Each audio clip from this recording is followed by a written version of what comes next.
Ina Podcast.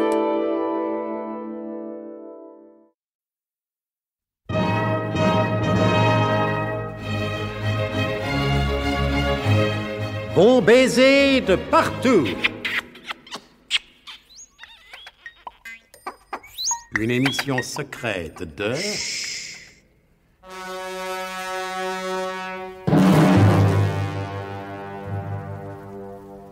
Donc, l'abominable Zorbec le Gras a réussi son évasion. Bien entendu, les choses se seraient mieux passées encore sans certaines initiatives malheureuses de Willem Fermtag, la dernière de ces initiatives ayant consisté à délivrer Zorbec du fourgon cellulaire dans lequel il était enfermé en faisant sauter une charge de dynamite. Résultat, Zorbec se retrouve sourd et complètement nu au milieu des débris du fourgon. Alors, Fermtag, ces vêtements, ça vient? Ne vous impatientez pas, Zorbec. Qu'est-ce que vous dites, hein? J'ai dit, ne vous impatientez pas, Zorbec. La patience et la largeur du temps n'ont pas plus de force que le cirage. Mais qu'est-ce que vous dites? Écoutez, Fermtag, parlez plus fort, je n'entends pas. J'ai dit que la largeur du temps n'a pas plus de force que le cirage. Ah bon? Ah ben voilà, cette fois j'ai entendu. Pas plus de force que le cirage, j'ai entendu, mais j'ai pas compris. Ah, c'est pourtant une expression typiquement française. Oui, ah ben, oui, typiquement, ça là. Mais Ah. j'entends de mieux en mieux.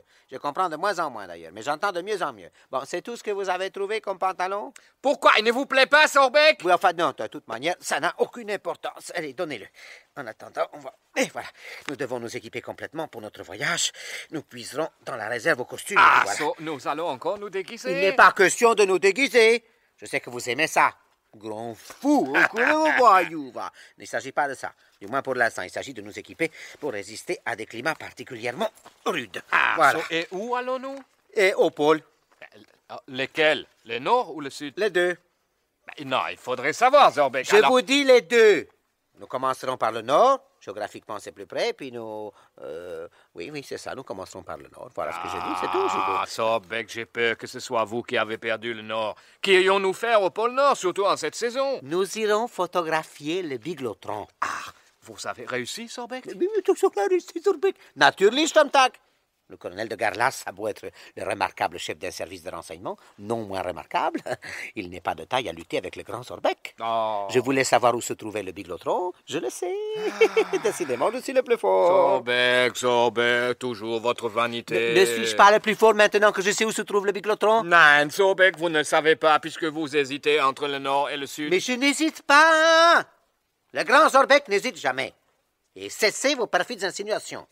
Ouvrez toutes grandes vos deux gigantesques oreilles et essayez de faire fonctionner votre minuscule cervelle prussienne, là. Oh, que m'énerve. Oh, puis ce crâne rasé, ça pique, c'est horreur de ça. Bon, je me demande, alors, comment un crâne peut-il abriter... Un crâne aussi gros, voulais-je dire, aussi gros, peut abriter une si minuscule cervelle? C'est mystère, ça, voilà. Pour des raisons de sécurité, mon cher. De sécurité, c'est le colonel qui parle. Tu parles, Hubert. Pour des raisons de sécurité, le colonel a fait installer 2 bases biglotroniques au lieu d'une seule. Ah! J'y comprends. Alerte, L'une alerte. est au Nord et l'autre au Sud. Ça y est, il a compris. Ah oui, mais comment allons-nous faire pour aller là-bas? C'est loin. C'est loin. Et le sous-marin vert, hein? Deuxième c'est vrai. alerte. Les sous-marins verts. Le grand Zorbec a tout prévu. Et pourtant, Fermtag, quand j'ai fait installer cet abri secret dans cette ancienne carrière libérale désaffectée, avez-vous assez protesté en disant que je faisais des dépenses inconsidérées? Hein? Oui, oui, heureusement que je vous ai pas écouté, comme d'habitude. Sinon, nous serions frais aujourd'hui, hein? La carrière n'est qu'à quelques mètres de la Seine, à quai, une innocente péniche, à peine plus grande que vos souliers, Fermtag. Si, à peine plus grande que vos souliers. Et dans les flancs de cette innocente péniche, le sous-marin vert, tout prêt à prendre le large dès que nous serons dans l'estuaire de la Seine. Oui, parce qu'avant, on risque de se faire remarquer par les pêcheurs à la ligne. J'ai tout prévu, je vous dis. Maintenant, assez bavardé, au travail. Il faut nous préparer pour une longue expédition. Et justement, Zorbec, à propos d'expédition... Oui, qu'est-ce qu'il va encore me dire, quoi? Que fait-on d'Arthur Guldebaum? Ah, antisémite, hein? Oh non, Zorbec. Non, mais Arthur Guldebaum nous a déjà trahis une fois en entrant au service du SDUC. Oui, mais il a trahi le SDUC en me permettant l'évasion. Attention. S'il apprend l'existence du sous-marin vert, il y a beaucoup de chances pour qu'il trahisse une 3e fois. Oui, évidemment. Arceau. Alors, Sorbeck? C'est tout de même à lui que je dois d'être libre aujourd'hui. Sentimental, Sorbeck. Oh non, non, non, non, non, non. Alors, Sorbeck? Eh bien, alors, réglez cette question, Fermtag. Dankeschön, Sorbeck. Guldebaum, mon petit Guldebaum. Venez voir par ici, mon petit Guldebaum. Guldebaum, les patrons vous demandent. Non, s'il vous plaît, Fermtag, hein. Ne me mêlez pas à ça, je vous en prie, hein. Un peu de dignité, que diable. Guldebaum, mon petit Guldebaum. Petit Guldebaum. Petit Guldebaum. Alors? Ah, Sorbeck. Quoi? Guldebaum a disparu. Voulez-vous que je vous dise, Sorbeck, ce sont des gens en qui on ne peut pas avoir confiance. Bon, écoutez, alors, ne perdons plus de temps. Allons faire les préparatifs. Allez, venez. Et ils allaient faire leurs préparatifs. Pendant ce temps-là, dans un café de la rue François Ier, le colonel Hubert de Guerlas buvait des boissons alcoolisées en compagnie de son bras droit préféré, Nicolas Leroidec. Vraiment, mon colonel, je vous admire. Vous avez des nerfs d'acier. Et je m'y connais vu que dans le temps, j'étais un plumier. À propos de quoi me dites-vous cela, mon bon Nicolas? Mais à propos de votre calme, mon colonel, vous venez de mettre sur pied l'une des plus formidables opérations d'intoxication de tous les temps, et vous ne montrez aucun signe d'impatience en attendant les résultats. Vous poussez le calme jusqu'à quitter votre bureau pour venir ici, dans ce café.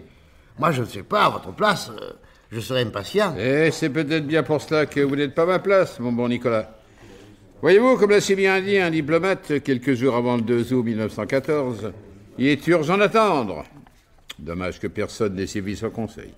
Alors, puisqu'il est urgent d'attendre, autant que ce soit ici, devant ce pur jus des vignes d'Écosse. Vous avez sûrement raison, mon colonel. Et...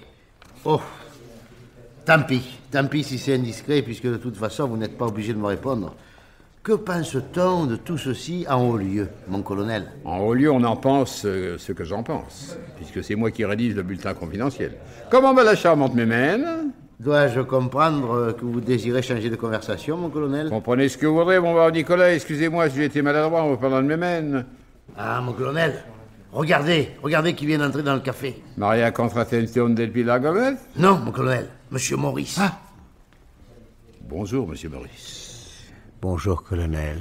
Vous désirez quelque chose, Monsieur Maurice? Non, rien. Je vous remercie. Je passais.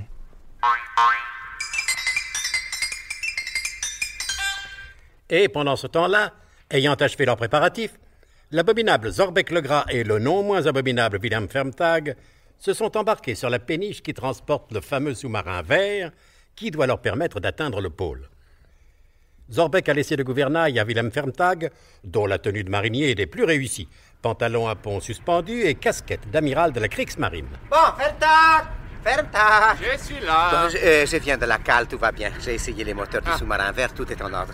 Bon, vous de votre côté, pas d'incident? Non, aucun. Quoique, je me demande... Oui, qu'est-ce que vous vous demandez, mon bon Fermtag? Je me demande pourquoi les journaux ne nous ont jamais dit que la ville de Rouen avait fait construire elle aussi une tour Eiffel. Ah bon, ils ont fait construire... Qu'est-ce que vous dites? Regardez là, Sorbeck, on dirait vraiment la tour Eiffel. Mais c'est la tour Eiffel, mais Bougretan. Mais vous avez pris la mauvaise direction depuis 3 heures. Nous naviguons vers Paris au lieu de nous diriger vers l'estuaire. Fermtag, je crache, je fais ce que je veux.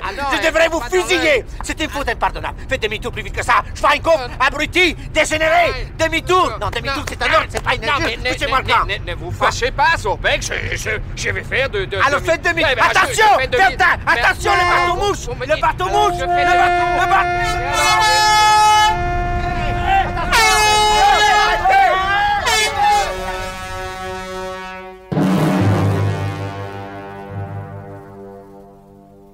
Le voyage au pôle ne risque-t-il pas d'être définitivement compromis par la maladresse de Fermtag?